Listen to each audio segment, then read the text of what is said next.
Here we are in 2.3, and it's similar to 2.2. There's a lot of visual things that need to be addressed, and so I mapped out a few problems that we could look at together. And the first one is number 1. And so they have this idea of increasing and decreasing.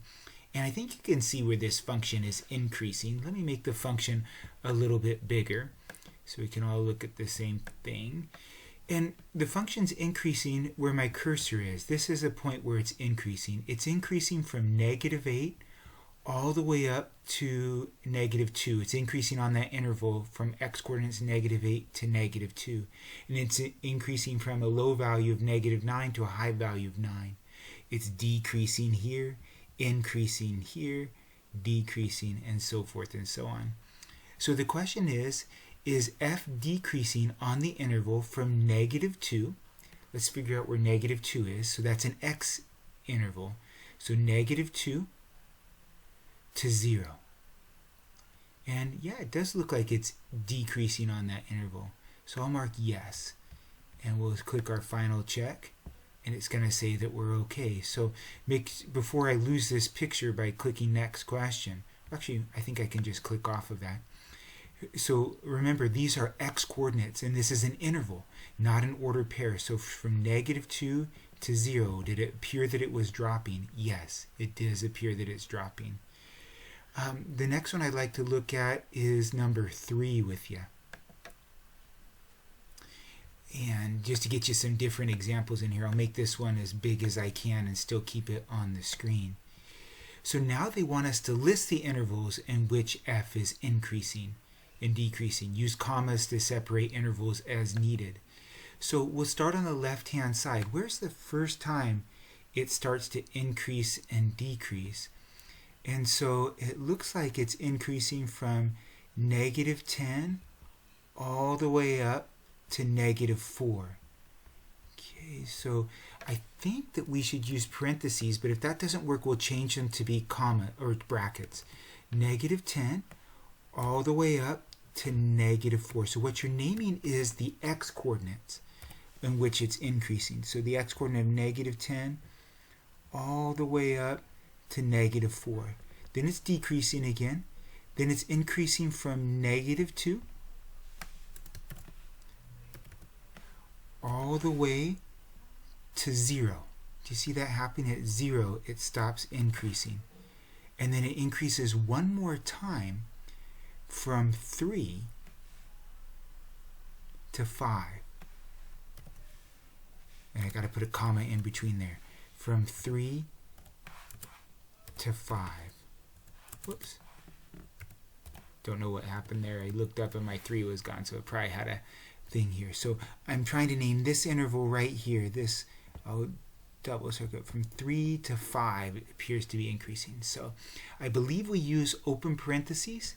I thought at these crux points it's neither increasing nor decreasing. The only reason I'm questioning that is based upon the format of question number 1. So 10 to -4, then again from -2 to 0, and then again from 3 to 5. Let's see if it likes that.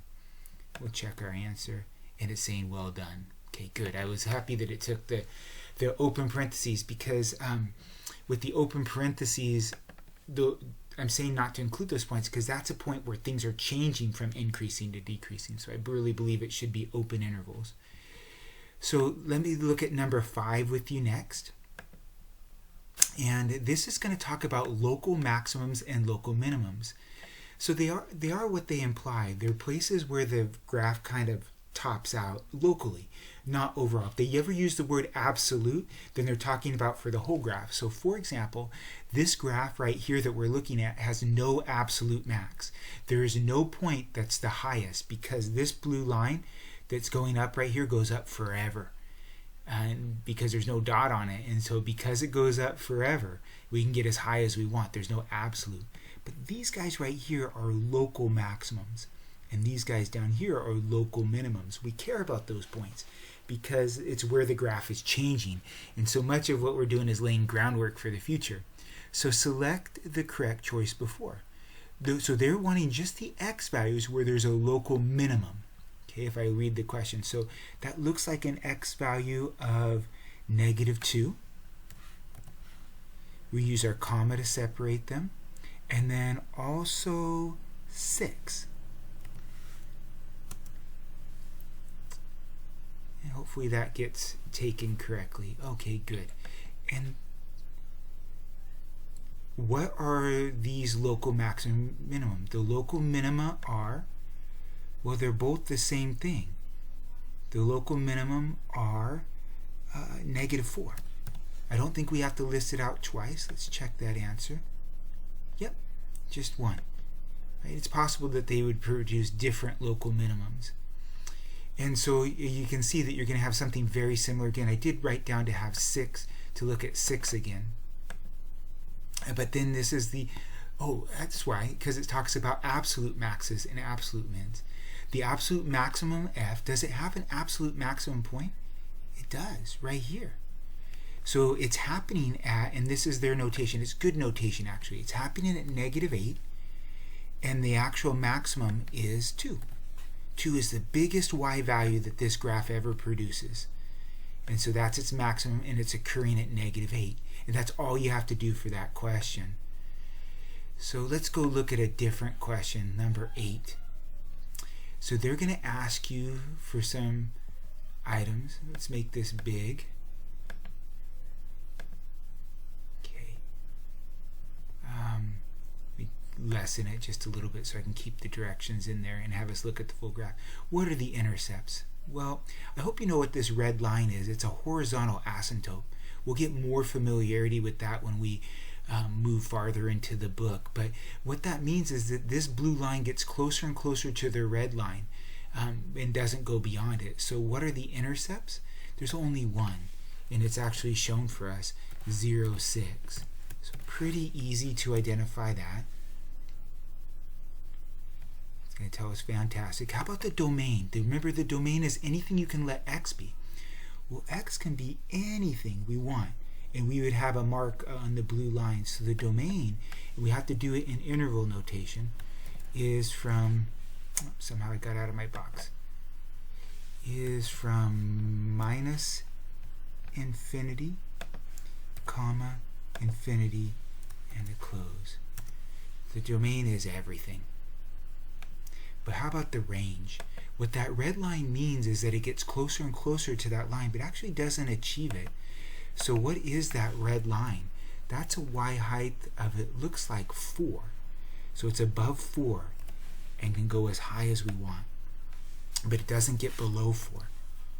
So I wanted to grab one that had an asymptote. Oops. I'm not sure why it doesn't like that. So 1, 2, 3, 4. I missaw that as 4, but it should have been 5, right? Probably driving you nuts, hey Jensen. And so I got to get in here and change this, not 53, to a 5. And let's check that. There we go. Sorry, I missaw that, but that's going to happen from you to time, so don't just throw everything out and say that I don't understand everything. It could just be in how we initially saw the problem. So the graph is increasing actually everywhere. It's getting bigger and bigger as you look at it from left and right. So it's going to be on the entire domain, which is from -infinity to infinity. And we're going to check that. And so that could happen. Okay, that's a communication error, right? That's because of my internet right now. I got too many kids doing Zoom at the same time and other things like that. And where's it decreasing? It's not decreasing at all. So I wanted you to see that that's a legitimate output as well. Okay, so pretty nice as you go through here. I am going to have to do a second video for the latter part, which is the even and odd types of functions. There's one part remaining. On what interval is the graph constant? And it's constant would mean that it stays the same. It doesn't ever stay the same. It's constantly changing, but it's not staying constant. And you can see that you're going to get other questions and things as we go through. There's another part. The function is, okay, so we haven't talked about this, even or odd. So an even function, picture the x squared function as an even function. It's symmetric about the x-axis. An odd function is symmetric about the origin. So an even function is the x squared one that's symmetric about the y. This isn't symmetric about the y. And it's not symmetric about the origin because there's nothing below. And so it's neither even nor odd. And so they're going to get that in there as well. I'll talk in the next video a little bit more about even and odd types of functions. And you can see that we have the exact same question for number 9 as well. I did want to do the very last question in this format.